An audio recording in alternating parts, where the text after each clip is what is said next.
Satoshi's Bitcoin is an invention as important to the human race as the printing press, electricity, or the internet. And because of Bitcoin, we are now standing at one of the most important forks in human history. If we take the path to our left, we are destined to be slaves, cogs in the machine, and owned by the elite. But if we choose the path on our right, we'll be free to flourish, become wealthy beyond our imagination, and live life entirely on our own terms. But most people don't even know that they're facing this decision right now. Their minds are distracted by a missing cat on the mainstream news, while their soul is being sucked down this dystopic path ruled by these evil organizations or even governments that want to trap your family in poverty for generations. Sounds pretty extreme, but it's true. So what exactly is happening? And how can you ensure that you're choosing the right path? Because there are many booby traps, fugazis, and hoodwinks that you need to avoid. I'm about to show you exactly what they are. All I ask in return is to hit that like button down below for me, put on your orange pill hat, and let's jump in. So, there's a few things standing between you and your dream life. But for most of us, probably including yourself, the lead domino is money. Just imagine right now how your life might be different if you were sitting on $10 million in cash post-tax. Pretty freeing. Well, the good news is this money does exist, but the bad news is that there are big corporations and nations who want this money too. And they don't only just want it, but they actually control the entire monetary system and will legitimately steal this money out from underneath you. Let's take a look at just how broken this fiat system is that we're all currently using. Starting with inflation. Ron Paul said the most sinister of all taxes is inflation. It hits the poor and the middle class and is the most evil of all taxes. Lenin said, the way to crush the bourgeoisie is to grind them between the millstones of taxation and inflation. And even Warren Buffett says that inflation is a cruel tax on people. The most powerful way to see how the value is being taken out of the money that's in your pocket is this graph here. The purchasing power of the US dollar from 1910 to 2020. Where your $1 has rapidly declined to its current worth of about 2% of the value that it had just over 100 years ago. Thomas Farah tweeted out this beautiful visual representation of how much value the US dollar has lost over a similar time frame when compared to an ounce of gold, going from the large stack on the left of $1,770 for 1 ounce of gold to the tiny stack on the right being worth just $20 US.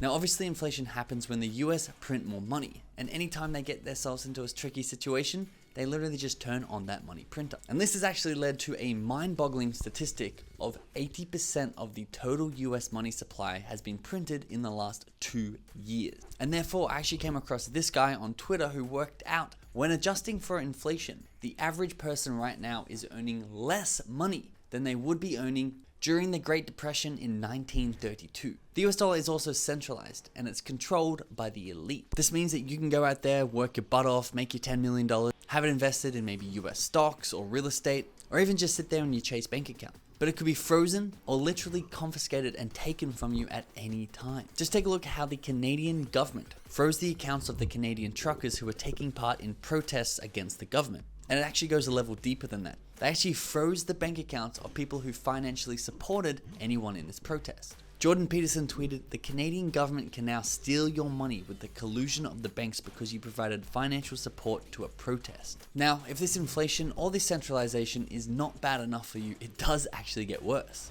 Because right now, we have a clear solution.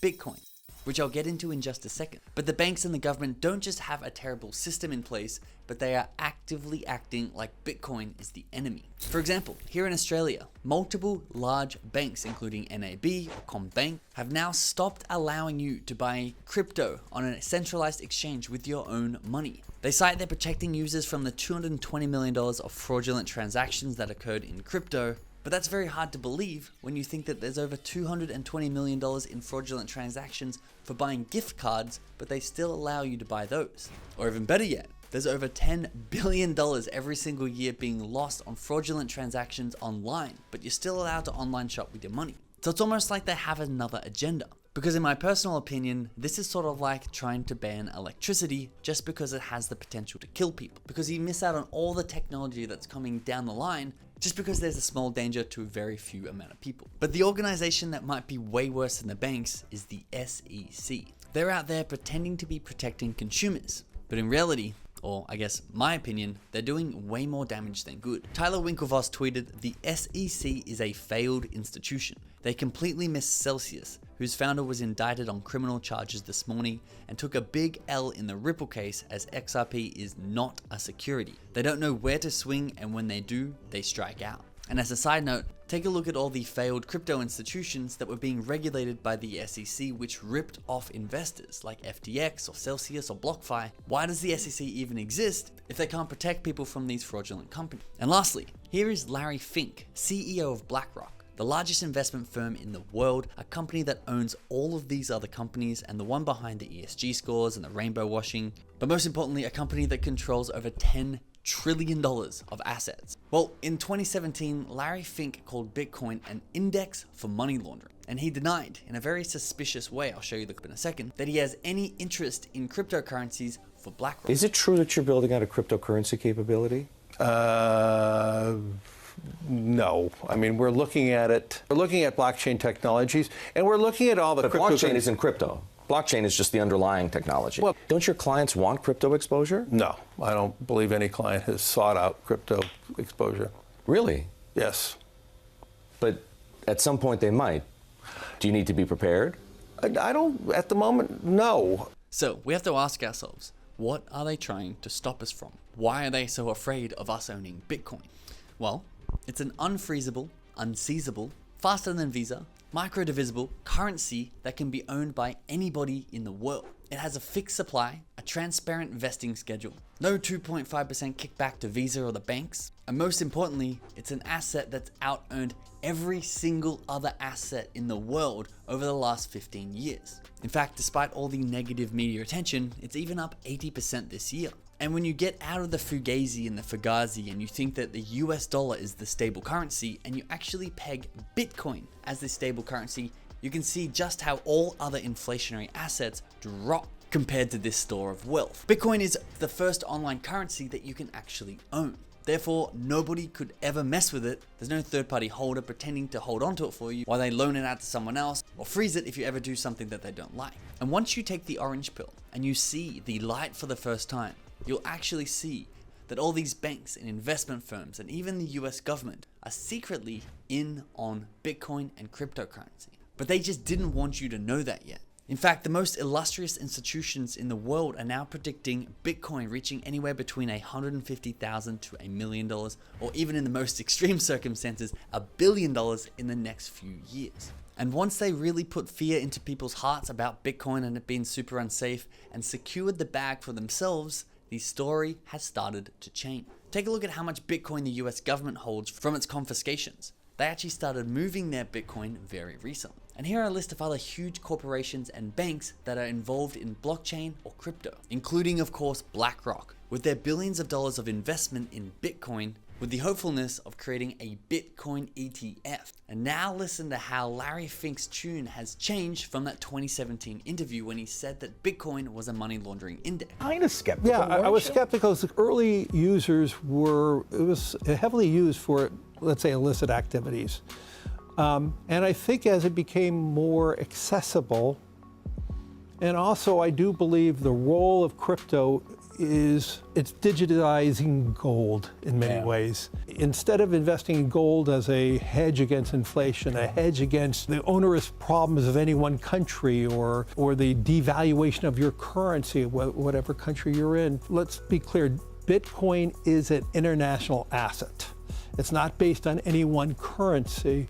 And so it can represent an asset that people can play as an alternative. Now this leaves us with the fork in the road. And as the Matrix says so perfectly, sooner or later you're going to realize, just as I did, that there's a difference between knowing the path and walking the path.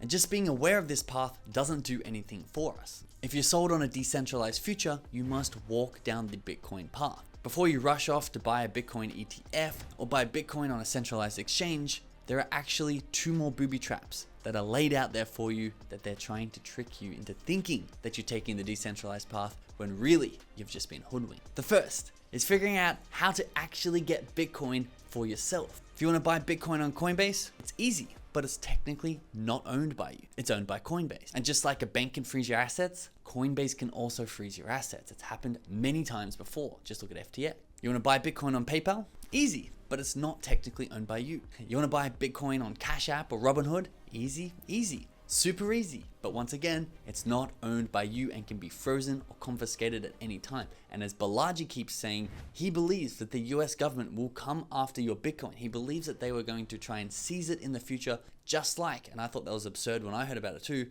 the US government seized gold and made it illegal to earn gold in the 1930s. If you're keeping your Bitcoin on a centralized exchange or with another custodian or third-party company, they can freeze it or take it from you at any time. But of course, they make it so hard to go out there and buy Bitcoin with fiat and keep it in a decentralized place. Now, I'm not going to include the instructions on exactly how to do this in the best and cheapest and most safe way, but I will be running a workshop, of course, completely free for anybody who wants to take the Bitcoin road. Sign up in the link of the description below. I'll walk you through step by step how to go for fiat or even another cryptocurrency, and I'll show you how to make sure your Bitcoin is safely in your hands, unable to be compromised, touched, frozen, or taken from you for decades to come. Once again, this is going to be completely free, walk along, just because I want everybody who wants to take the right path having all the information and the step-by-steps on how to get there. And there is one more thing that we need to know. One more booby trap that's laid out, even if we're thinking